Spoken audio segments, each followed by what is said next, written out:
আচ্ছা, 16 বছরের একটা মেয়ে সত্যি কি স্ত্রী হতে পারে, নাকি এটা সমাজের চাপানো একটা ভুল সিদ্ধান্ত?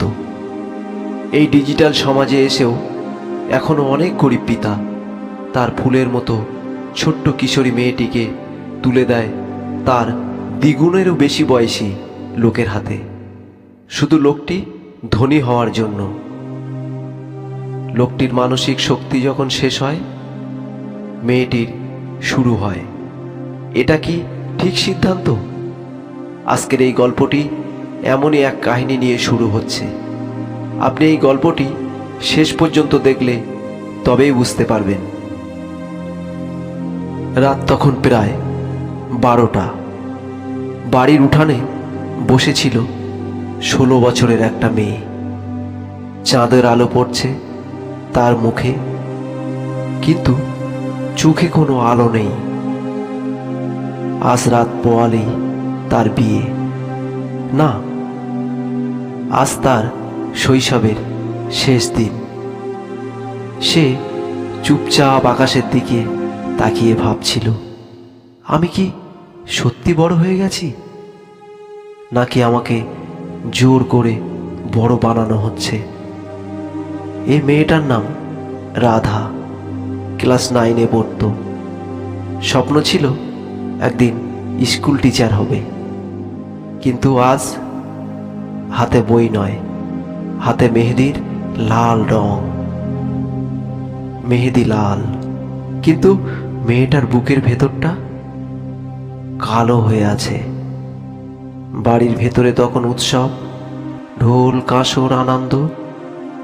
কেউ খেয়াল করলো না একটা মেয়ে ভিতরে ভিতরে ভেঙে পড়ছে।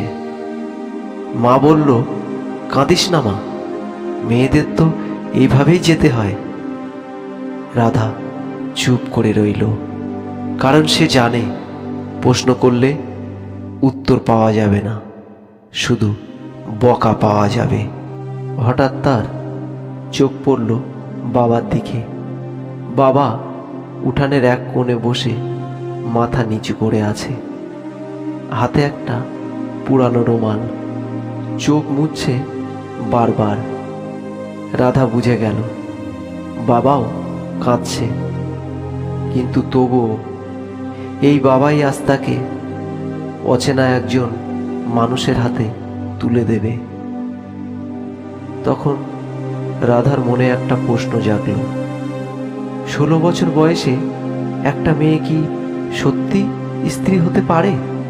এই বিয়ে কি আমার জীবন বাঁচাবে, না শেষ করে দেবে? এই প্রশ্নগুলো উত্তর কেউ দেয় না, কারণ সমাজ প্রশ্ন শোনে না। সমাজ শুধু সিদ্ধান্ত চাপিয়ে দেয়। আজকের রাতটা শুধু রাধার নয়, আজকের রাতটা সেই সব মেয়েদের যারা বয়সের আগেই দায়িত্ব বোঝা কাঁধে নেয়।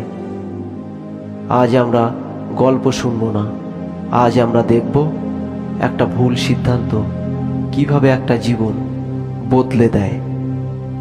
রাধার বাবার নাম হরিপদ। গ্রামের মানুষ তাকে সবাই চেনে পরিশ্রমী কিন্তু ভাগ্যহীনা একজন মানুষ হিসাবে। ভোর 5টায় তার ঘুম ভাঙে। কারো জমিতে মজুর, কখনো রাজমিস্ত্রি সাহায্যকারী, কখনো আবার কাজই জোটে না।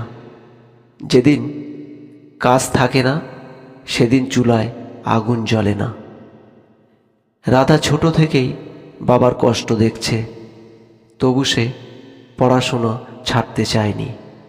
বই খুললেই সে ভুলে যেত বাড়ির দেনা, মায়ের অসুখ, বাবার ক্লান্ত মুখ। কিন্তু গ্রামটার নিয়ম আলাদা। এখানে মেয়েদের পড়াশুনো নয়, বিয়ে দেওয়াটাই সবচেয়ে বড় দায়িত্ব। একদিন সন্ধ্যায় হরিপদকে ডেকে পাঠালো গ্রামের কয়েকজন মানুষ। তারা বলল, মেয়ে বড় হচ্ছে, আর দেরি করলে লোকজন কথা বলবে। হরিপদ চুপ করেছিল, কারণ সে জানে লোকের কথা সবচেয়ে ভারী বোঝা। পণের টাকাও কম চাওয়া হয়েছে, কারণ মেয়েটা নাকি ভাগ্যবতী। এই কথাটাই হরিপদকে ভেঙে দিল।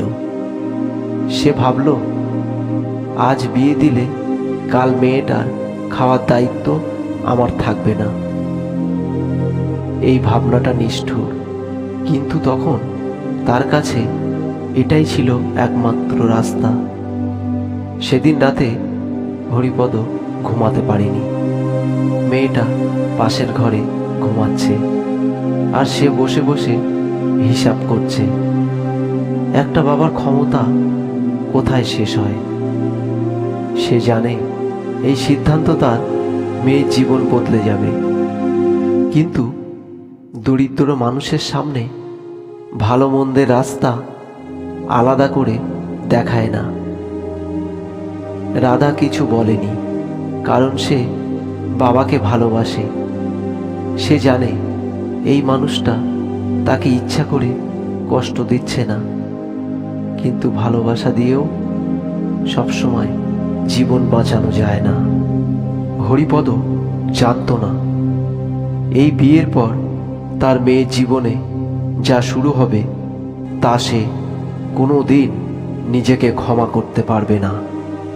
এই রকম মন ছোঁয়া গল্প পেতে চ্যানেলটি সাবস্ক্রাইব করে রাখুন। আর পরের পার্ট দেখতে চাইলে কমেন্টে লিখুন পরের পার্ট।